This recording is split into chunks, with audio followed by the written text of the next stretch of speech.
as frustrating as it is, if they're not coming for you, like you're not doing anything right.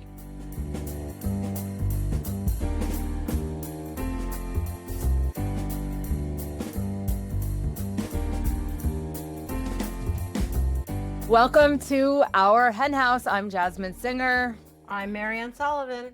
We're both wearing orange today, which is kind of weird. I don't feel like we ever wear orange, actually. I have Ever. very few orange things. Yeah, no, I just quickly put this on because I got cherries on the white shirt. Well, thank you. Fabulous. But I'm wearing a white shirt and I ate cherries, so that was dumb. But the rest of this interview will be the opposite of dumb because we have a really exciting interview today. Before we get to that and introduce our guests, just a reminder that our Hen House has now been split up into multiple podcasts throughout the week. So Rising Anxieties comes out on Tuesdays, the Hen Report on Thursdays, and the long form interview, that's this, on most Fridays, and the Animal Law podcast on the last Friday of the month. If you quiz me about that, I will fail. So don't. And bonus content for Flock members comes out on Monday. So and if they're all on the same feed. So yes. If that's too confusing, just subscribe to the feed and you'll get them all. That's how I learn. You don't have to listen to them on those days. I actually walk into my wife's office and see her watching, and I'm like, oh, I guess that's the day this came out. That's how I know. Are you nicer on the podcast than you actually are in 100%? Person? You know, yeah. I also most of us are. If you are confused, you can sign up for the feed, or you could just walk into Moore's office and see what she's watching that day. Yeah. Okay, anyway, we're a podcast and we're on YouTube. Please subscribe and like wherever you listen, even though this is what we've been talking about thus far. I promise it'll get better. And don't forget, we're going to have a booth at TAFA in New Orleans this weekend, August 1st to the 3rd. So stop by and say hi to Vicky. There's a really cute circle thing you can hold up over your face. And it has like a fake microphone pointing to you. And it says, "Change the world for animals, our Hen House." And you could take a photo with it. And if you tag us in that, then I'll give you a high five. I just made that up. We should have had something better than a high five. All right. It's really not a great reward. Marianne, why don't you take it from here and help me out? Yeah. All right. So I love these episodes. I've loved every single one of them. We have done them in coordination with the Animal Policy Alliance, which is a program of the Humane League. And they're all, we've heard about all sorts of things going on in different states on the legislative level. And I'm going to introduce our guests because today's is really, really important because it's not just about getting something done at the legislature. It's about preventing them from getting something done at the legislature. And what could be more important than that? Because they, and you know who I'm talking about, generally are trying to do bad things. All right, Bob Baker is one of our guests. He serves as executive director of the Missouri Alliance for Animal Legislation. He's bringing nearly 50 years of animal welfare expertise to the role. As a former national investigator for the ASPCA, Humane Farming Association, and chief investigator for the Humane Society of the United States, Bob has conducted animal cruelty investigations and advocacy work across 42 states. His extensive legislative experience has yielded significant victories for both companion and agricultural animals, most notably spearheading the 2011 Canine Cruelty Prevention Act that successfully shut down over 1,200 puppy mills in Missouri. Welcome to our Hen House, Bob. Oh, thank you very much. I'm glad to be here and join all you other fellow animal lovers. I have a quick question for Bob before we introduce the other two guests. Have you ever been to the City Museum in St. Louis? Yes. It's been a while, but yes, absolutely. It's pretty epic, right? It's my favorite museum in the world. It's crazy. Yeah. I like to take my nephews and nieces there. Yeah, I like to take my me there. It's really fun. All right, Joshua Levin. I've never been to St. Louis. It has slides and ladders. I've seen the pictures. The pictures. The fact that it's legal is bananas to me. Joshua Levin is the legislative and advocacy manager for Connecticut Votes for Animals, and his role involves policy research and strategic planning and coalition building, lobbying with state and local officials, and facilitating education outreach initiatives that aim to increase the understanding of and participation in the state legislative process. Joshua, welcome to our Hen House. Thank you so much. I am very excited to be here and to dig into what we got to talk about. All right. I feel like I need a question for you too. So have you been to Bloodroot in Connecticut? I have not. Do you know what it is? I do not. Tell me about it. Oh Hannah- my God, you have to go. Anna, do you have know to what it go. is? I'm just curious. Okay. It's the oldest vegetarian restaurant in the country, and it's a lesbian owned, like, feminist, amazing experience. I think it might be vegan now. It started off vegetarian and it's vegan now. You go in and they have there's like kind of older women who work there, and you go in, they have like an old receipt pad, and you give them your name, and then they say you can seat yourself, and when you're done, bring your dishes back. We don't serve you. I And love there's it. cats. It's very old school. It's so great. We're It's not right here on the to water serve you. It's right on the water, but it's in Bridgeport, so the water is a little bit industrialized. And If you it's know Bridgeport, it's kind there's of a yeah. kind of a worn out little city. And there's a It's cat amazing. cafe. Their food Yeah, is great. it's really good. Yeah. So And So- you go, there's a window and you go up there to get your food because they don't serve you. you have Love to it. go, Joshua. In fact, I demand that you go. I think you all have to go. Yeah. Okay. Exactly. You had me in vegan, Promise. so Yeah. I'll be sure to check it out.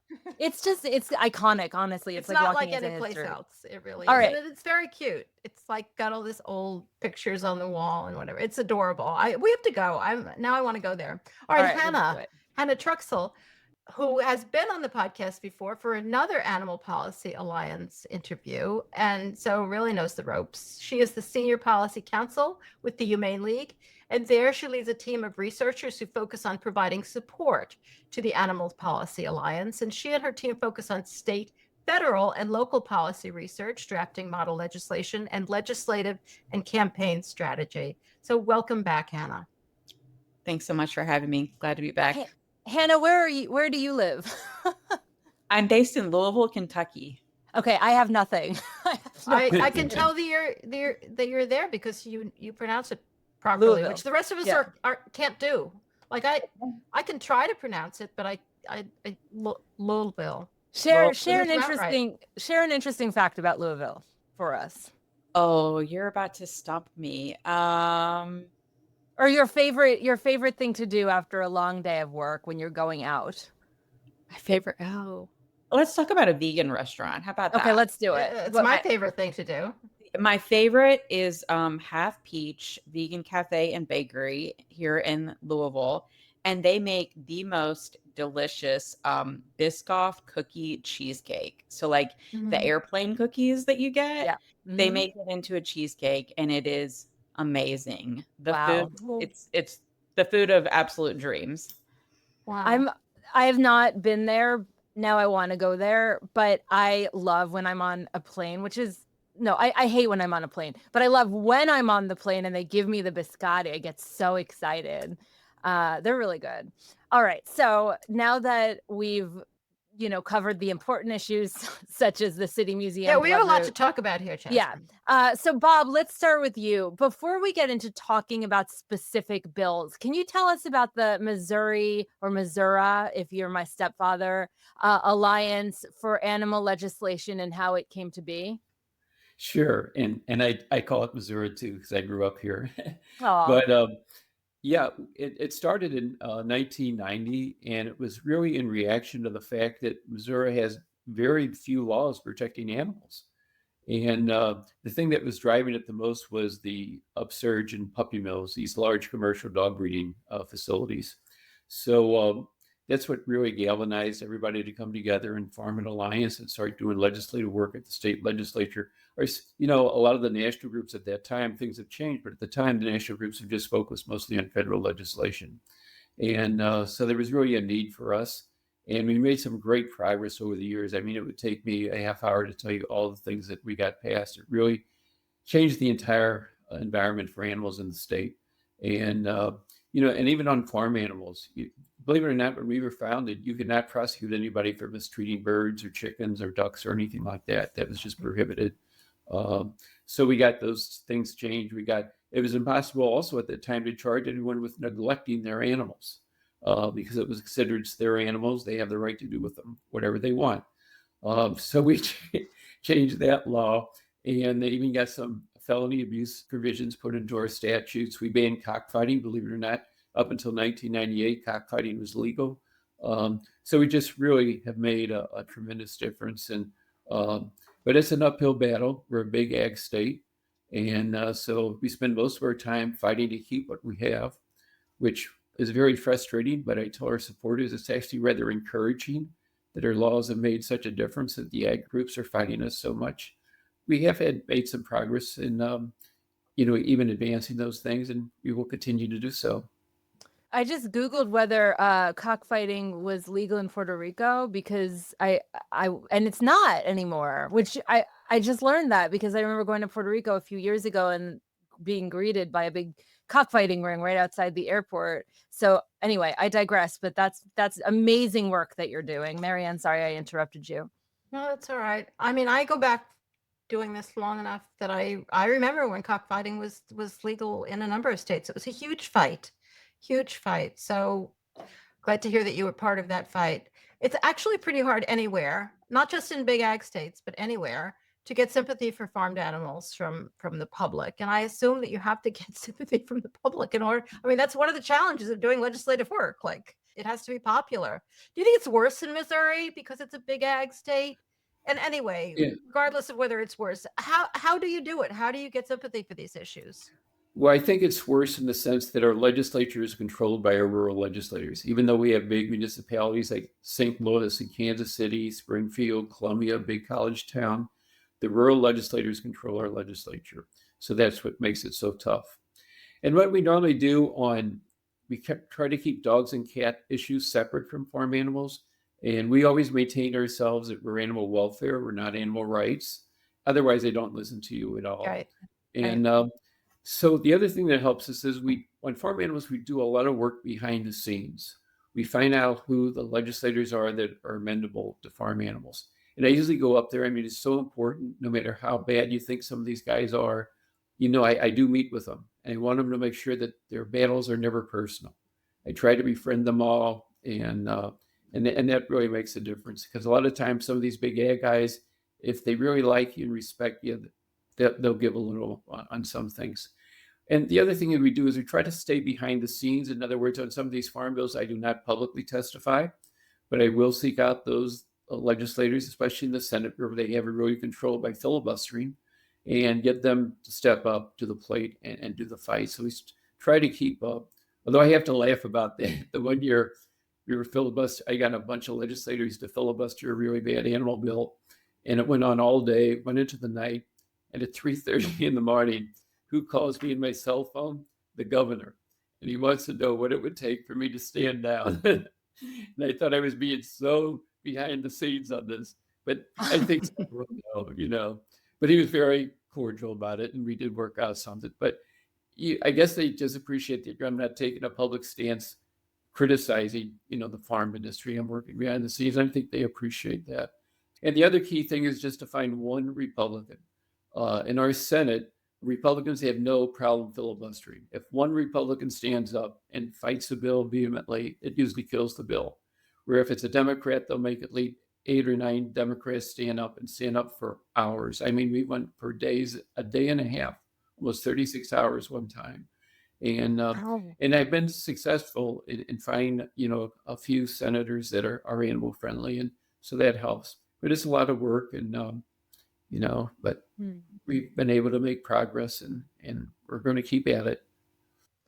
Well, I know that you're already giving great advice on how to sort of reach over to people with different perspectives and make it work. And I admit that this is not my forte personally. No, me neither. I'm really in awe of people who can do that. And coalitions have obviously been very important to your success. So how has coalition building worked for you?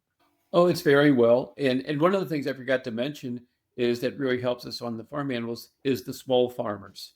In fact, there is an organization in our state called the Missouri Rural Crisis Center. And there are similar organizations in most ag states. And these are the ones that represent the small farmers. We obviously don't agree on every issue, but they're very much against CAFOs. And that's what most of our legislative work is about, going after CAFOs. And they've been very helpful, especially when you get small family farmers to come up and testify and give some really heartwarming stories about how the CAFOs put their business, put their farm out of business. One woman got up, she was in her 80s, and the farm had been her family for many, many generations, and the smell and the stink from a cave just 2 miles away from there just ruined everything for them, and they sold the farm, and they've lost everything. And you can get some of these small farmers. It does really make a big difference. Yeah, but that makes an incredible difference. And it's one of the challenges that so many people in the animal movement have had trouble with, making these compromises with people who disagree on, the fundamental issues, but agree on, that's how you get things done. I mean, I think that's the special talent that legislators and people who work legislatively bring to this. All right, let's turn to Joshua to introduce him and the overall picture about Connecticut Votes for Animals. And then we're going to return to you, Bob, to discuss the specifics, because I know you have had some remarkable defensive successes. But first, Joshua, tell us about Connecticut Votes for Animals. Is it a similar organization? Where is it coming from? What is it? How long has it been around? And what kind of work does it do? It is a similar organization. Connecticut Votes for Animals has been around for almost 2 decades now. We are a 501c4 nonprofit organization where we perform legislative advocacy at the state capitol. We are championing pro-animal welfare policy. And, we've been very versatile in what our legislative priorities are. We focus on companion animals, wildlife, and farm animals. This past year for the 2025 legislative session, we were very diverse in those priorities. One of our main priorities was to get a statewide ban on second-generation anticoagulant rodenticides, or SJARs, which are used to control the rodent population, but they are counterproductive to their intended purpose because they're killing a lot of the birds of prey, foxes, even dogs and cats, those animals that regularly control these populations. So we were trying to get that banned, along with neonicotinoids, which are a very dangerous insecticide that are threatening, our pollinators, which we heavily rely upon. And then we were also looking to expand Desmond's Law. Desmond's Law was enacted in 2016 in Connecticut, and it provides animals who are involved in animal cruelty cases advocates within the courtroom. So Right. basically giving them a voice in the courtrooms. We're looking to expand that because right now it's just dogs and cats, and we want to expand the definition of animal, that can be covered by these animal advocates to a much, broader range of animals. If I can just interrupt you for a second, and Please. damn it, I can't remember her name, but there was a professor at UConn, I think law school, who worked on that subject a lot, and she was on the Animal Law podcast talking about that whole campaign regarding Desmond's Law. If people are interested in going deeper into that. All right, continue. Sorry. Love that. No, and then you can also check out Desmond's Army too. They're a state-run volunteer advocate organization. They do some great work. They're actually just releasing a 100+ page animal cruelty policy brief about the increase in animal cruelty charges in the state of Connecticut. Went up like 35% over this past year. So something we're keeping our eyes on and looking to make some impactful legislative changes too. The last just few policy priorities that we have or had for 2025 and moving into 2026 were defeating any rabbit farming expansion, which is the kind of topic of today, which is why I'm here, and then also preventing a bear hunt in Connecticut. Those were our legislative priorities. And I'm glad you brought up the rabbit bill, because we wanted to chat about that. As a grassroots organization, a lot of what you do involves educating people about how to get involved in the legislative process. So can you tell us a bit about some of those efforts? Of course. So we do a lot of webinars, and we also hold in-person events. And prior to the 2025 session, we held our Advocacy 101 webinar where we talked about, the state legislative process, how to navigate the Connecticut General Assembly website, how important it is to get involved, how it's more than just your vote, how submitting public testimony, speaking to your elected officials are even more important and more impactful than just casting your vote every year, 2 year, 4 years. And then also we're trying to inspire the younger generation. So in May, I was at a high school in New Haven, and I was providing them with an understanding of some of the animal welfare topics that are going on at the Capitol, our priorities, and then also slicing in there how to get involved. If a lot of our high school students don't feel like they're able to get involved because they're not of voting age yet. And so again, I was just trying to reinforce that narrative that it is way more than just your voice. And in fact, or excuse me, your vote. And in fact, your voice, when you are that young, speaking to your elected officials can hold a lot of weight, because they want to hear from you as well when you're that young. And getting involved at that age is so you know uh, doesn't happen quite often, so it definitely is very impactful. And then also just teaching about ways to engage. And we hold public testimony workshops, and we're going to be holding a lobbying day coming up. And so the public testimony workshop is just providing them with a general understanding of the few basic components to public testimony.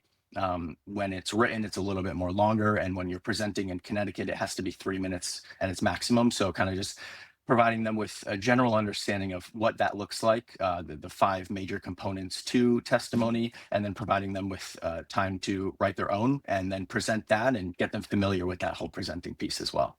Cool. So where are the kids on animal issues? I mean, this is something I'm not as in touch with as I should be, or as I would want to be. I think you're totally right that having like a 14-year-old testify has got to be very powerful, like much more powerful than an adult. That's really going to have an impact on anything. But Mhm. would you say that there's a lot of engagement? I mean, I know your experience has been very specific, but enthusiasm, engagement, like, do kids know about factory farming or other animal issues? Are they motivated? I would say the engagement level isn't what it can be, just because they're not too familiar with the process. In our education, we don't really teach about civic engagement, right? And so they kind of lack that understanding of where to go and how to pursue it. But the enthusiasm and the desire to get involved is definitely there, and that's the whole reason that CVA was reached out to. They were like, our students really want to understand what is happening at the Capitol in terms of animal welfare. Please can you come and just provide us with what CVA is working on, and we're happy to jump on that and help get them engaged, because they want to know. They definitely want to know. Yeah, that's good. Yeah, it's really fascinating the way all of this keeps sort of shifting a bit. I want to go back to Bob, but Hannah, keep doing what you're doing because you're doing a great job at it. And I promise we're going to get to you in just a moment. I want to get some Missouri specific. So, Bob, tell us about drones and why this is such an important issue, and also a little bit about your legislative work on this, if you don't mind. Sure, absolutely. If I may just say a follow-up to what preceded me is we do visit high schools, and I give lots of talks, as many kids as possible. But the really scary thing that's happening in Missouri is that every year they come up with bills, and they did it again this year, to mandate agriculture training in every high school in the country, even in our municipal areas. Wow. And it's just another attempt to indoctrinate. It's not educating, it's to indoctrinate, because guess who in the bills who would develop the subject matter is the Missouri Farm Bureau. And that's another big concern of ours that we fight every year. But anyway, to get back to drones, this has been a big issue. The ag industry is just deathly scared of drones. They think it's going to expose and verify what everybody says about them, especially with, and not so much that you're going to see the care of the animals, although the feedlots are very much opposed to it also, where you would see the animals. But the big thing is the spillage from their lagoon systems and the waste running away from them and contaminating the streams and things like that. So this is a big issue for them to pass this legislation. And we had a little break for a while because a bill passed in Texas, and I was hoping Connor could explain this more, but maybe Hannah can step in, because the ag people in Texas challenged it, and it was upheld. But then the ag people took it to an appeals court, and they overturned it being upheld. And so then all of a sudden it's taken a new life. They didn't overturn all of it from what I could gather, but I do notice now that the drone bills come back up, they have made modifications to try to meet and make sure it's constitutional. So they're coming back a lot more energized now that they think that they have a venue of going forward. And this year they went all out. They approached it from every angle. They had the angle one was just ban drones altogether over private property without the property owner's permission. Even law enforcement was prohibited from doing it without warrants. which actually really helped us in the long run. Then if they couldn't get that through, they had a bill that said that no drone could be manufactured or contain any critical components that are made in China, claiming this was a national defense issue. And then they came back and said, well, if you are going to use drones, you have to have liability insurance. I mean, it was just one thing after another. And then they said you couldn't fly over hazardous and areas, and it just went on and on. But fortunately, our contract lobbyists represent a lot of law enforcement agencies. So we got massive representation from law enforcement across the state, really, really fighting this. And I was just so pleased. And a lot of them are rural sheriffs. That really made the big difference. In addition, which really surprised me because we hadn't reached out to them and hadn't thought too much about it, but the fire departments across the state are very much opposed. They said, I didn't realize how valuable drones were to fire departments. They said it helps them identify hotspots in fires. It helps them to make sure that there's no children or people left behind in the buildings. It helps them direct their hoses. And in wildfires, it helps them determine the perimeter of the thing and what to take on. So that really helped. And then surprisingly, a lot of ambulance associations and search and rescue groups came out and said, oh my gosh, this is so valuable for us. Of course. And some gave examples of young children that they had found that had gone missing. Nursing homes testified and talked about how they got search and rescue groups to use it to find some people with mental disability and dementia that walked off. And it was so overwhelming that the bills, no one on the committee ever, and these were all ag committees, no one on the committee ever asked for a vote on any of these bills. And I was just shocked and really surprised. So we didn't have to get involved other than, again, working behind the scenes, and getting groups, on this thing. And one of the things they need, some of them at first, just to point out to people that are dealing with the issue, when they came back with, okay, you can use drones, but they can't be made in China or have components of China, I thought, well, there isn't a big deal about that. But I found out, he talked with Shark. I don't know if any of you are familiar with Shark. They use a lot of drones and animal welfare issues. And I talked to other people in animal welfare. But then I also talked to law enforcement. And they said, oh my God, that would cripple us. Even police agencies said the best drones ever are made in China. And anything comparable is going to cost us 4 times what we're paying now for them. And even then, paying for more expensive drones, they're still not as good right now as they are in China. From what you're saying, it sounds like they have to either, is this a First Amendment issue or what? They have to either ban them all, regardless of how they're being used. They can't just ban the ones that are being used over factory farms. Is that, I mean, I assume that if they could do that, they would probably be able to get that through from what you're saying. That's a really good question. And again, maybe Hannah can jump in here, because at one time they only went after ag facilities. Yeah. But there was a concern, and I don't know there was a constitutional concern about carving out an exception for wind industry. And so they sort of withdrew from that. So now they say, the one bill did say agricultural operations are any private property. So I guess to get away from that carving out. But certainly the driving force is big ag. And in fact, the other things you're talking about, who would be against any of that? Like going after fires or whatever. Everybody would be. It's got to be only ag that doesn't want anybody to see their enormous piles of shit. Absolutely. But it sort of hides their real cause by putting other things in, and because also the constitutional issue, they have done that. And so, they keep coming up. And so it's going to be interesting what they come back with next year to address some of these concerns from law enforcement and fire. The other thing, because of that lawsuit in Texas, they modified the outright ban to make exceptions. And one of the exceptions that was really important was anyone that's federally certified and is doing it in the course of their business. So again, I reached out to Shark. I reached out to different humane organizations that use drones. And they said they all are federally certified and certainly would be considered to doing it in part of their business. And I know I ran that by Connor, and she thought that was a really good out for us, but we'd rather kill the bill altogether than worry about, matching the loophole. Because it definitely would affect, a small farmer who wants to use a drone to show spillage coming down from a cave near him, or just any individuals that's doing this on their own. So it would hurt them. But at least it wouldn't have a major impact on the animal welfare organizations that are using them.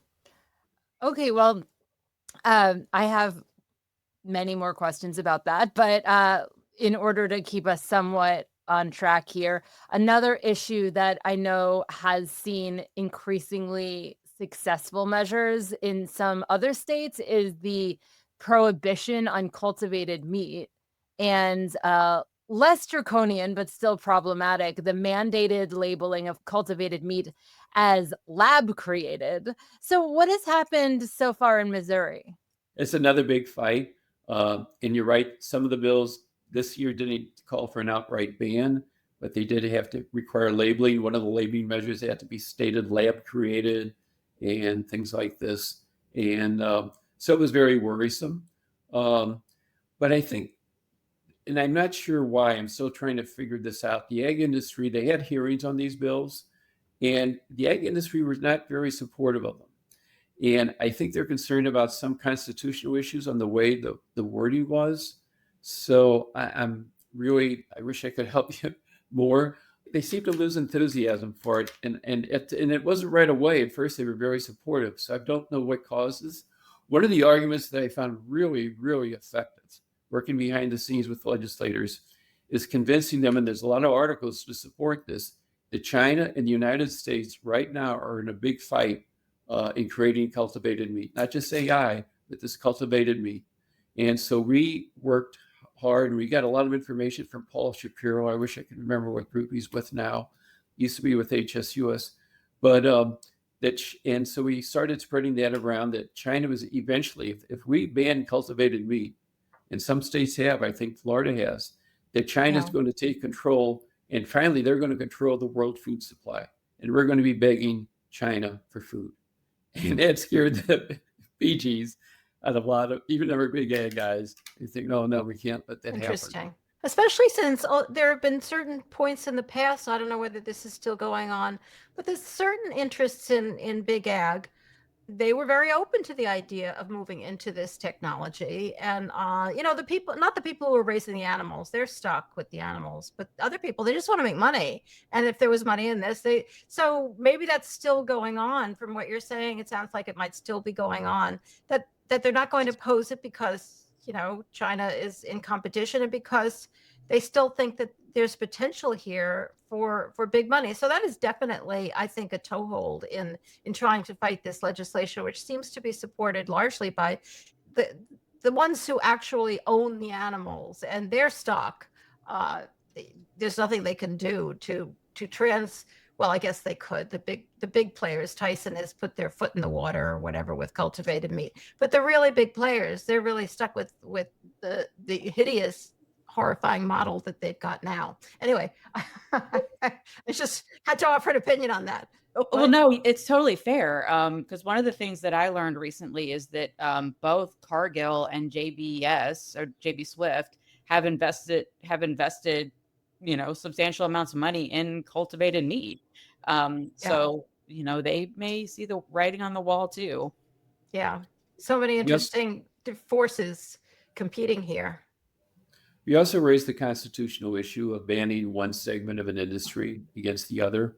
We used a lot of examples of just how ridiculous this is. We reminded them that a lot of people fought the railroads when they came along. Cars replaced horses, and just use a myriad of circumstances where technology put other people out of business, but it helped the economy overall. And I think that made them look a little foolish too. But I don't think it's a very long shot. So Hannah, clearly, especially with issues like this, that, involve a lot of knowledge of a lot of different forces coming together in different ways, I imagine the Animal Policy Alliance can have a big role with helping people sort all of this information out.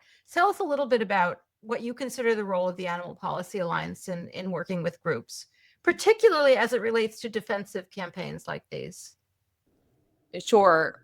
One of the primary reasons that we created the Animal Policy Alliance is because we know that for a lot of grassroots organizations, there's a will and there's a power to be able to make change or defend against these industries, but there's also a lack of time and resources. And we hope to be able to provide support in order to fill those gaps. So, in the instance of the Missouri drone legislation, my colleague Connor Lampkin, who's the Assistant Policy Counsel, dove right in on the litigation that Bob mentioned in Texas over the similar law that was passed there. And with her research, she was able to identify, constitutional issues and digest the opinion of the court, and then be able to take that information and further distill it down for Bob to be able to use it in his behind the scenes lobbying.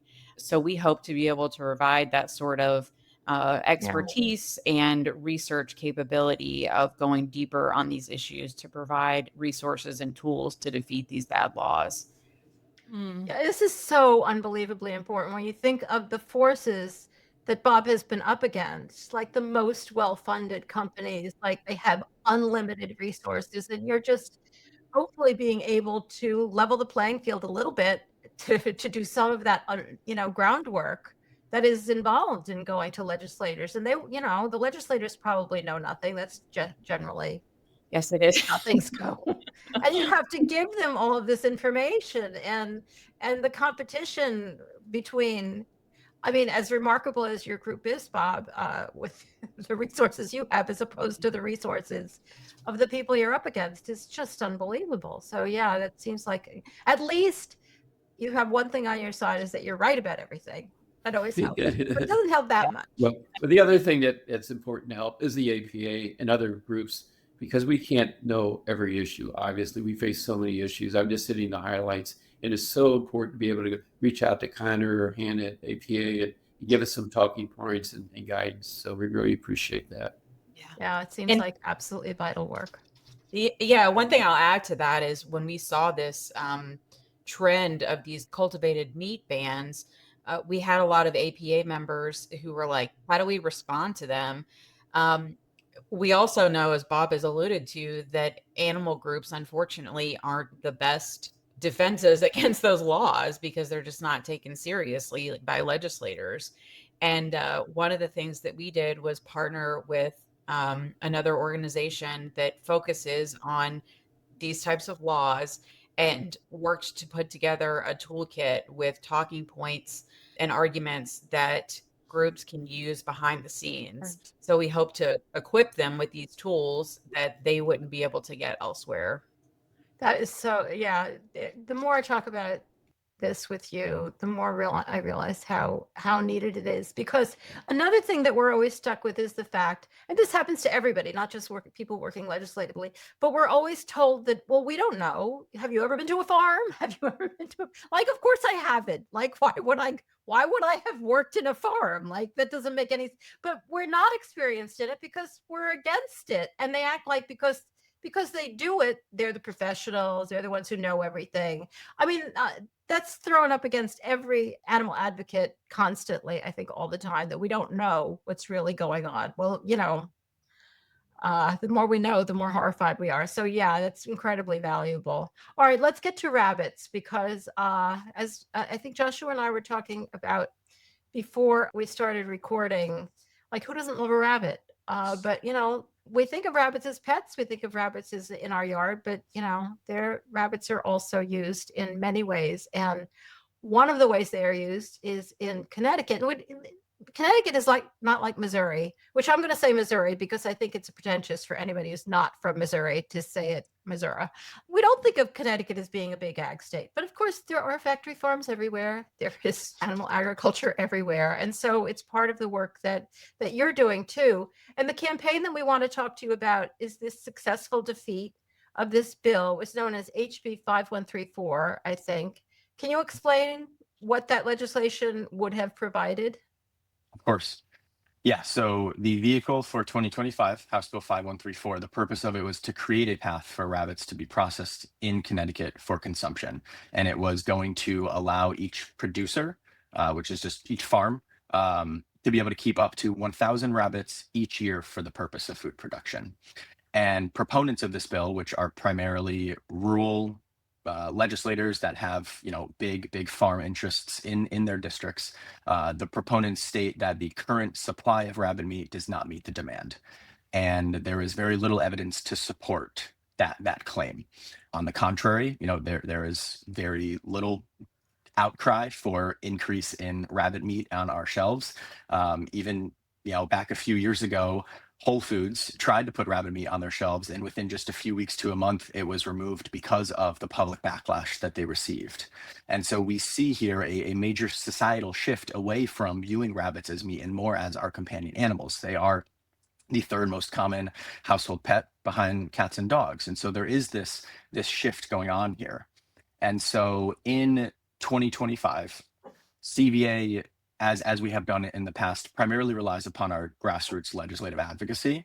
We have a 10,000 plus member base, and they are very active. They want to get involved. And so we rely heavily upon them. And in 2025, not unlike 2023 and 2022, when the vehicle for rabbit farming expansion got out of committee, or rather had a public hearing, they made their voices known. In 2025, when the public hearing occurred, there were 7 pieces of testimony submitted in support of this bill. But when you go through and look at it, there were actually 2 of them were actually opposed. They just clicked support by accident. So we had 5 pieces of testimony supporting rabbit farming expansion, and we had 568 submitted in opposition. So it just really goes to show you that the public does not want rabbit meat on their shelves. They don't want that at all. And in 2024, 246 pieces were submitted in opposition, 9 in support. In 2022, you had 319 in opposition and 3 in support. And so you can really see that time and time again, year after year, the public does not want this, and they make their voices known. So how did you find out about it in the first place? And why did you decide to take it on? And also, third question, excuse my French, but who would eat a fucking rabbit? Continue. That the third question is the most valid question there. We've been around for a while, and so we monitor the state legislative process, and are tracking legislation that affects animal welfare in the state, and knew that this was a big one that has come up for at least through 2020 in my research, but I know that it has been a topic that has come up before that. And so we, as a pro animal welfare organization, decided this is something that we need to take a stance on, and it has been routinely one of our legislative priorities during each legislative session. I know you worked with the Animal Policy Alliance, obviously, that you're here together talking about it. So tell me this is a very different issue than the issues that Bob is talking about. I mean, you're not up against the big behemoths. And we talked a little bit about how Animal Policy Alliance was able to help in those issues. How about in this issue? Was research and evidence important to your campaign? Absolutely. And the Humane League provided us with such a wonderful policy brief. It was a 23+ page research on what a good legislative strategy would be, some messaging options, bill history and voting records for legislators, whether they voted in support or opposition to this, and then very in-depth research on the many key talking points that we then used as the basis for our campaign. And that really did help. It helped transform our campaign strategy and our messaging strategy for 2025 compared to previous years. In previous years, we focused on an emotional messaging approach, and we relied heavily upon the fact that rabbits are the 3rd most common household pet. And because we are animal lovers, we just kind of assumed that everybody else would hear that and just understand that our side is the winning side, is the ethical side. But that's not the case. There are vested interests in this, monetary interests. And so the Humane League provided us with a lot of research and good talking points, persuasive talking points that we were able to then use. And so for 2025, we continue to emphasize the close relations between humans and rabbits. But then we also talked about how previous attempts to expand rabbit meat production has led to significant public backlash. And we cited Whole Foods attempts. And then we also talked about how the public perception of rabbits has already begun to shift. We have Petco and PetSmart that no longer sell rabbits, and they now offer rescue rabbits for adoption. And then we talked about how the cosmetic industry has already been moving away from animal testing, including in rabbits. So we see this broad reaching shift, paradigm shift about rabbits. And it would just be a huge step backwards for our Connecticut legislator to pass such a draconian bill. We also talked about the high prevalence of disease in rabbit slaughterhouses. And Rebecca Bernardo, who is the president of Every Bunny Counts, which is a Connecticut-based nonprofit and is also a member of CVA, helped publicize the high prevalence of disease in these slaughterhouses. And that's because rabbits are not considered, are not defined as livestock under the USDA's definition of livestock. And so they are then not provided the very minimal protections that other livestock animals are under the Humane Methods of Slaughter Act. And so because of that, they suffer really cramped and inhumane confinement, where the cages that they lived in are these wire mesh cages that are no bigger than an 8x11 sheet of paper, which makes them not be able to stretch their limbs and leads to spinal deformities and broken bones and painful sores. And rabbits are also very social creatures, and so when they're put into these inhumane, cramped cages, they suffer severe psychological distress, and then the brutal slaughtering practices that then they suffer from because they are not protected by the USDA's definition of livestock, where their bones are broken in order to be shackled in a efficient way for these slaughtering houses, and then they're fully conscious sometimes when they're decapitated. So it's horrible, and it just wouldn't make sense for Connecticut to do such a thing, to pass such a law, when the public has routinely said that they don't want this, and they've made their voices heard. So that's really how the Humane League has helped.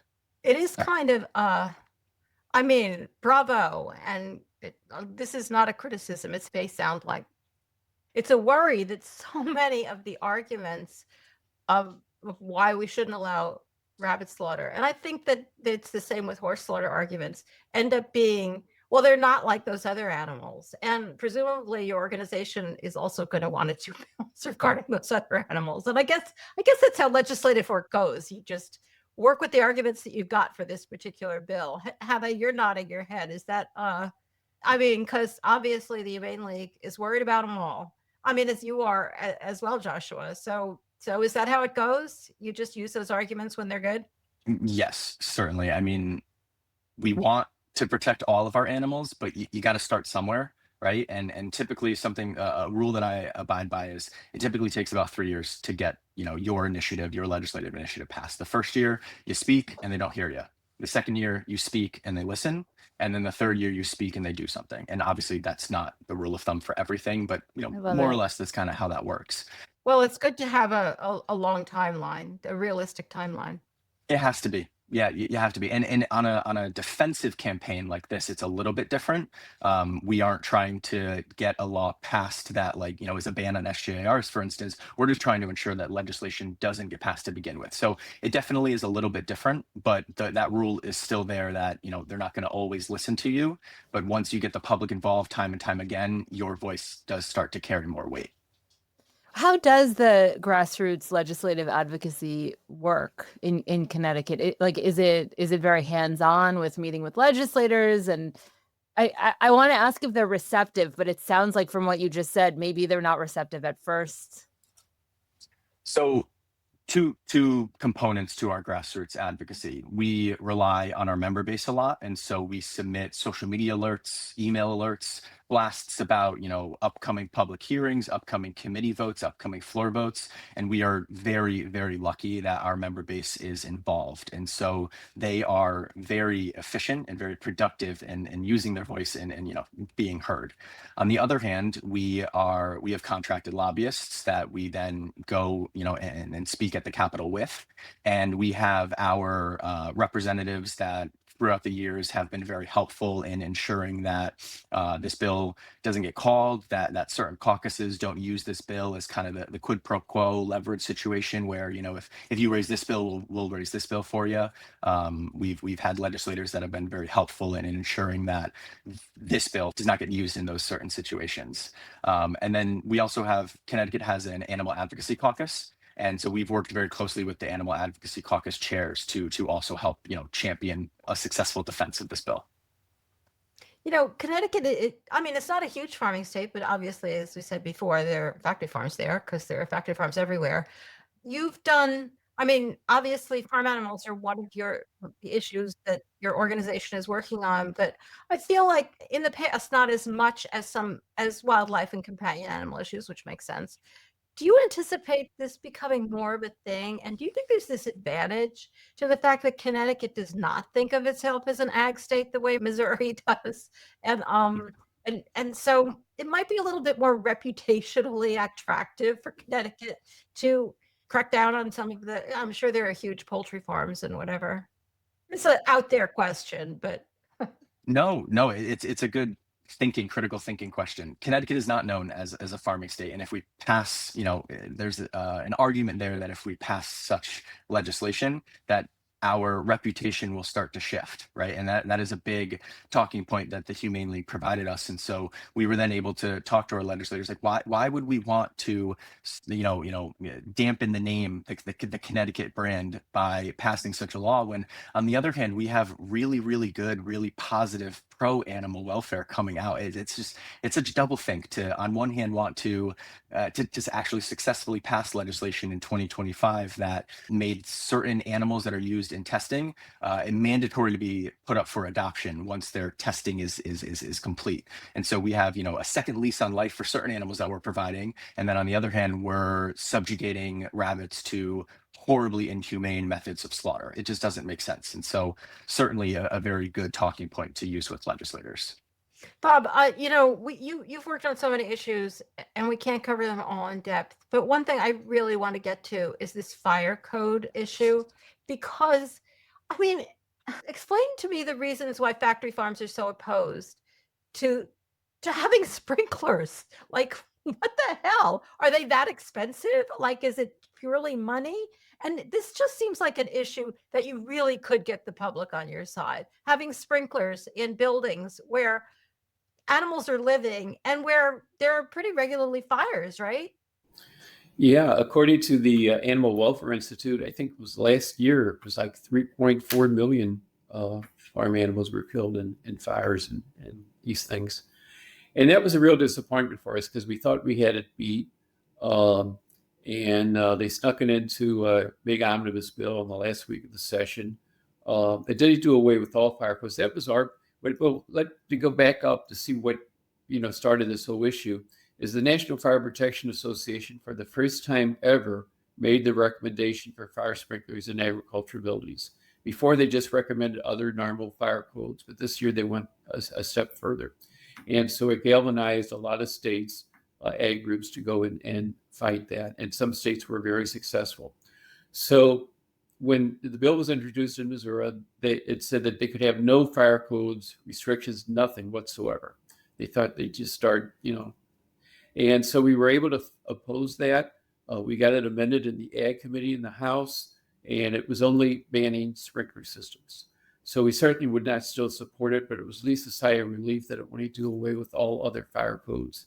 Oh. But in the Senate, they said, it didn't even go through a committee hearing, which makes us suspect, even constitutionally, it was valid.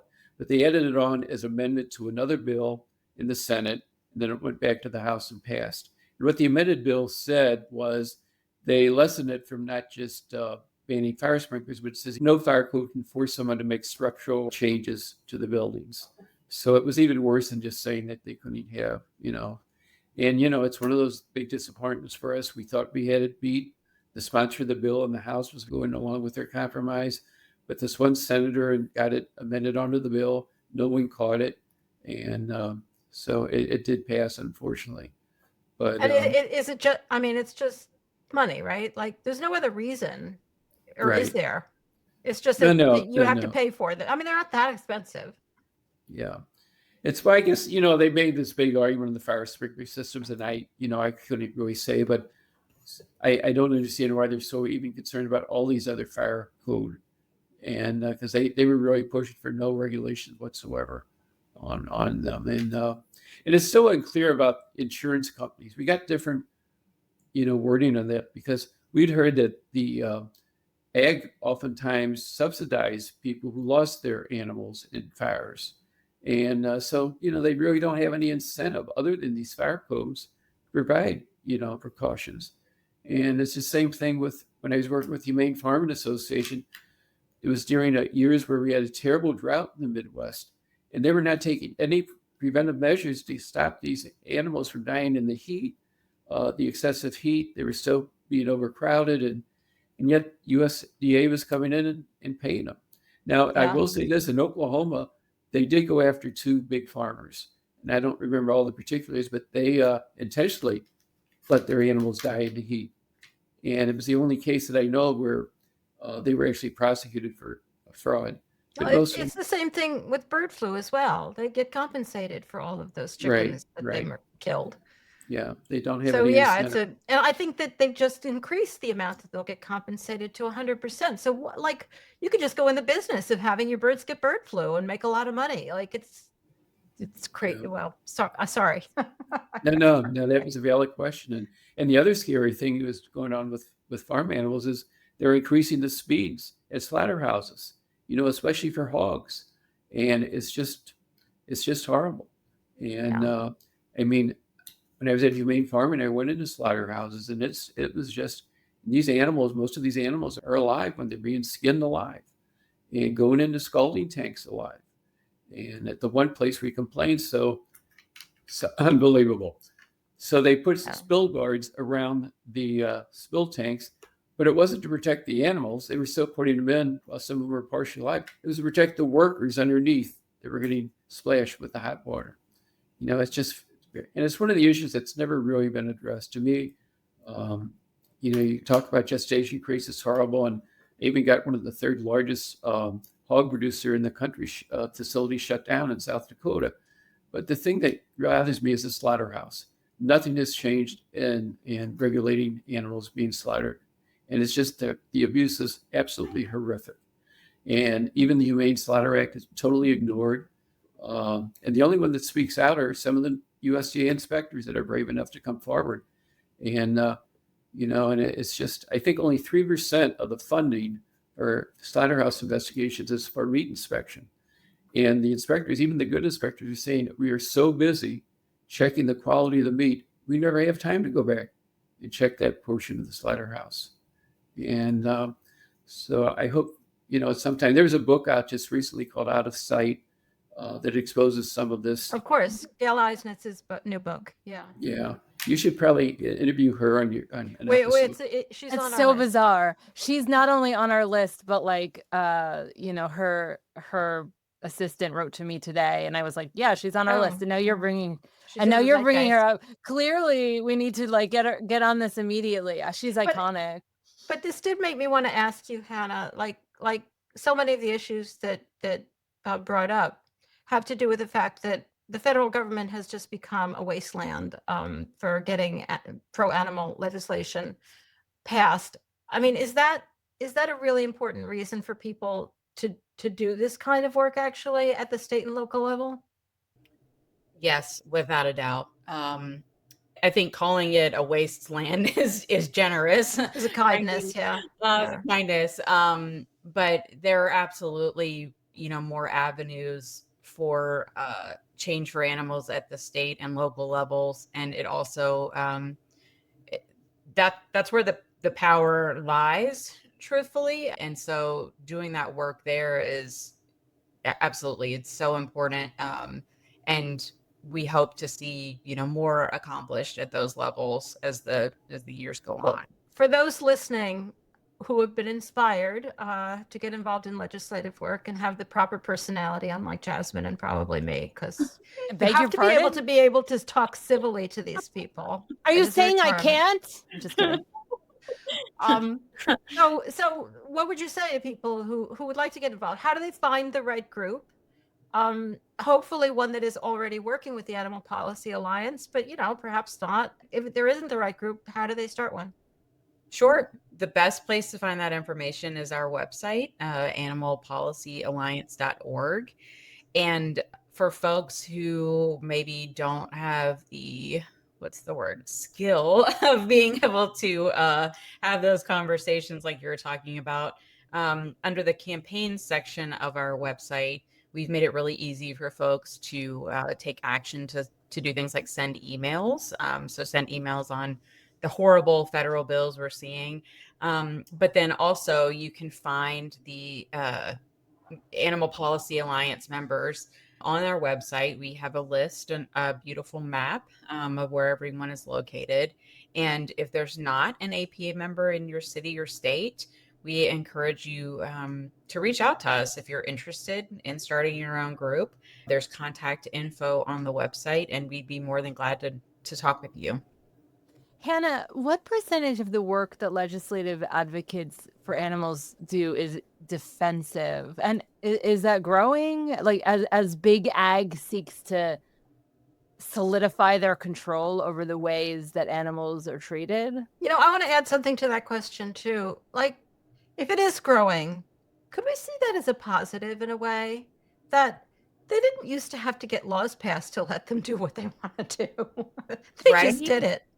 I mean, I would say, as frustrating as it is, if they're not coming for you, like, you're not doing anything right. I mean, we're watching it happen right now at the federal level and in California over Prop 12. Like, they're losing their minds over this. And they've been trying since 2018 to get a federal bill passed that would undo laws like Prop 12, and they've not been successful.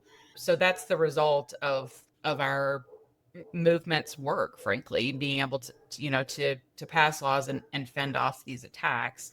But in terms of the percentage of defensive work, I would say it varies by state. The work Bob is doing in Missouri, the work that's happening in a state like Texas, I'd say a majority of it is defensive work.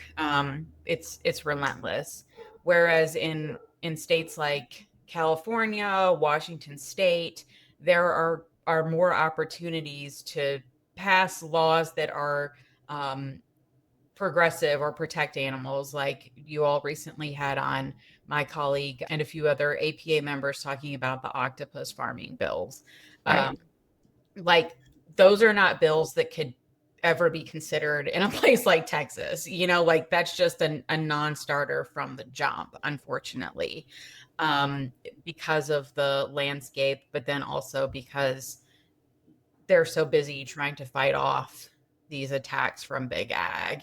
And in some states, the ag industry is powerful across the board. But in some states, they really do have the legislative branch in a chokehold, if you will. Yeah. Yeah. Hannah, remind people where they can learn more about the Animal Policy Alliance and its participating organizations. Sure. Animalpolicyalliance.org. And you can also learn about the Humane League's work at thehumaneleague.org. Great. And I just, as we're starting to close, I just want to thank all of you so much for joining us today. Bob, how can people stay on top of your work and potentially get involved? Well, go to our website. It's maal.org. Stands for the Missouri Alliance for Animal Legislation. Wonderful. Thank you so much, Bob. And Joshua, what about you? How can people learn more about your work and support your efforts? You can also head to our website, which is ctvotesforanimals.org, and head over to our tools and resources to kind of just get a good understanding of how to get engaged at the Connecticut State Legislature. And you can also sign up for our email alerts, where we'll be routinely sending out action alerts for any upcoming public hearings or committee votes, and provide you with ways to get involved. Well, I know that I would love, for bonus, for our flock members, I would love to chat with each of you about people who want to, spend some of their time getting involved with making a change for animals. There's only so much time we have in the day. And so we'll save that for bonus. So if you're listening to this and you're disappointed that that's going to be on bonus and not this podcast, please consider becoming a flock member at ourhenhouse.org/support. Don't forget to like this episode on YouTube and follow us on the socials. Thank you so much. We'll talk to you next time.